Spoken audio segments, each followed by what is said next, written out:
Hello everyone, welcome back to another episode of Ballers Take Flight. On this episode, we will be going over LaMelo Ball's highlights on why he could be the number one pick. Make sure to stay till the end of this video to find out these highlights. If you're new to this channel, or if you haven't done so yet, make sure to hit that subscribe button and smash the like button. LaMelo Ball last played for the Illawarra Hawks of the National Basketball League. Listed at 6 feet 7 inches and 181 pounds, he plays the point guard position. Ball began high school at Chino Hills High School in California, where he won a state championship and achieved national success as a freshman with his older brothers Lonzo, now an NBA guard, and LiAngelo. Ball was trained in basketball by his father, LeVar, as soon as he could walk. At age 4, he started playing the sport with his older brothers, Lonzo and LiAngelo, facing much older opponents. In 2013, while in 7th grade, Ball began playing with his brothers on Big Ballers VXT, a 17 and under amateur athletic union team launched and coached by his parents. The team, which was not sponsored by a major shoe company, did not compete in top AAU circuits and instead took part in local competitions. Before his junior season, a coaching dispute prompted him to leave Chino Hills and sign with Lithuanian professional team Prione. In 2018, he played in the Junior Basketball Association, a league created by his father. Career highlights and awards: NBL Rookie of the Year, JBA Champion, JBA All-Star, before returning to high school as a senior with Spire Institute in Ohio. A former UCLA commit, he was a 5-star recruit, but chose to forego college basketball amid eligibility concerns and played for the Illawarra Hawks in Australia in 2019, winning NBL Rookie of the Year. Ball and his brothers have attracted national attention since playing together in high school.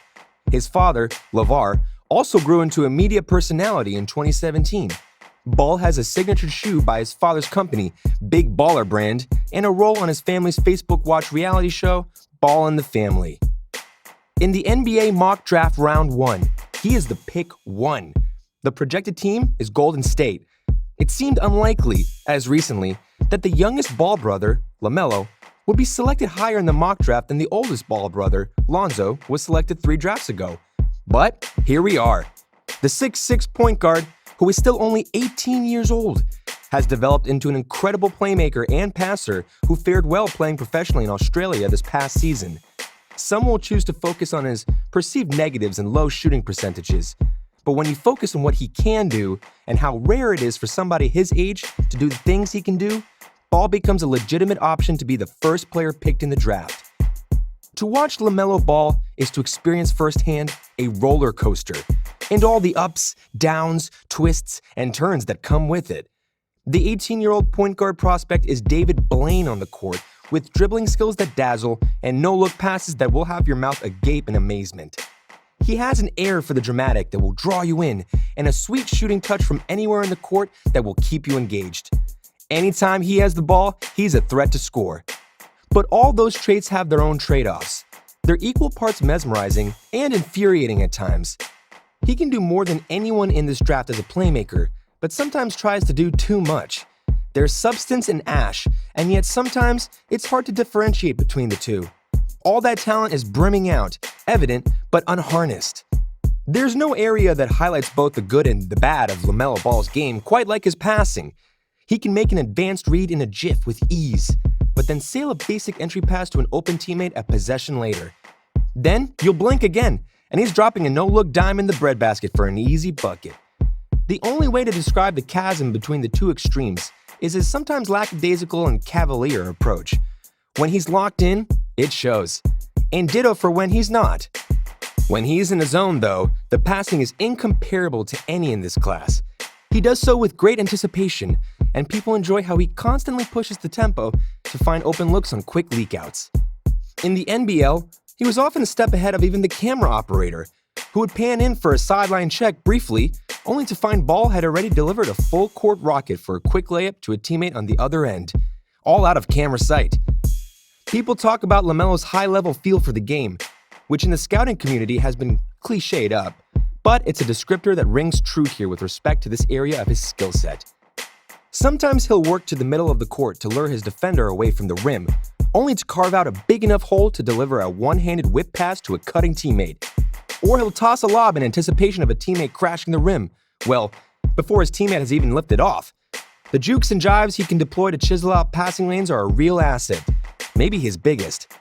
He knows how to work angles and contort his body to get where he needs to be to deliver the ball on time and in place. Because of that, his passes are often of the impressive variety, and they come in a myriad of ways. Left-handed or right-handed, no-look or stare-down, whip passes or Hail Mary style like Tom Brady. He will find you if you're open. Now, on the other hand, the consistency on the delivery of passes can be off, sometimes by a little or sometimes by a lot. This particular area of his game is where he can improve dramatically as a decision maker. No-look passes off the mark, trying to fit passes into windows that don't exist. Sometimes it works, and he looks like a genius. As he grows and develops, he'll learn from the mistakes and limit them. He needs discipline, but he can be coached. Where he thrives, as a playmaker and visionary, is where he can't be coached. Others may see the LaMelo and remember him as that kid that dropped 92 points in a high school game. In that 2017 game, he was the young star on a Chino Hills team that revolutionized basketball. He was the gunner whose sole job was to shoot from anywhere. That was Lonzo's team, and he was the floor spacer who would pull up from as deep as half court. That reputation has in part shaped how people from the outside view him and his pro prospects. But it's not his game anymore. Sure, he'll still willingly pull off from 5 feet off the three-point line. But shooting isn't his selling point, it's his swing skill. He shot just 45.8% from two-point range in the NBL, and a woeful 25% from three-point range on 80 attempts before his season was over. If he was a more consistent shooter, he'd be viewed close a near consensus #1 prospect in this class. The shot selection doesn't help his cause. And frankly, neither does his form. Sometimes he'll lean into running floaters from just inside the arc completely off balance, or launch fadeaways with the hand in his face. The lower it is, the theory goes, the less time it takes a defender to recover and contest, and thus the more likely it is you'll have troubles getting your shot off. He's tweaked and improved the shot mechanically since his high school days to look, bluntly, less chicken wingy. But it's going to need tweaking as he enters the NBA. Maybe not a complete overhaul is in order, but minor adjustments similar to how Lonzo's shot needed, and has been, tweaked in the NBA might do him well and allow for him to become more consistent. Defense is about anticipation and effort, but it's also about positioning, rotating, and foot speed. LaMelo has many of those traits, but the effort and focus wanes. When he's locked in, he's shown he can capably stay in front of his opponent by sliding his feet and using his 6'7" frame to his advantage, causing deflections or scrapping steals. But other times, he drops the rope by either missing a rotation entirely, losing track of his man, or downright quitting on plays, knowing he's beat. Just in general, he tries to take the easiest way out possible on defense while also trying to make a play. If there's an upshot, room for improvement is abundant. Let's go glass half full. He can't get much worse. And finishing second in the NBL as an 18-year-old in steals per game is impressive and noteworthy. Where he may lack in positioning or foot speed moving laterally, he at least makes up for, in some capacity, as a disruptor. One of his biggest assets is his size. Sure, he needs to add some weight, but simply being 6'7" has its advantages. He'll be taller than most defenders who draw him, and, with his vision, he should be able to use it as he sees over defenses and reads them. He's not quite Ben Simmons. Simmons is a listed 6'10", but it's the same concept. Being big presents an edge as a lead guard. As he builds on his frame and adds muscle, it should be a real positive for him. The glue of LaMelo's game is held together by his handles. He couldn't be a great passer if he dribbled it high and loose, nor could he read plays as they develop the way he can if he was always looking down at where he was going or bobbling the ball off his feet. He's crafty with the ball in his hands and can navigate tight windows with ease. In transition, he can push the pace with the ball on a string and read laces across the court in an instant. Or, at least in one instance, he can jump over a defender's leg, cross the ball behind his back, and keep his eyes up in leading the break. His creativity is sparked by his ability, and he's got a ton of both.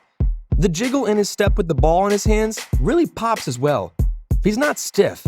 He can juke and jive his man and create separation for a jumper.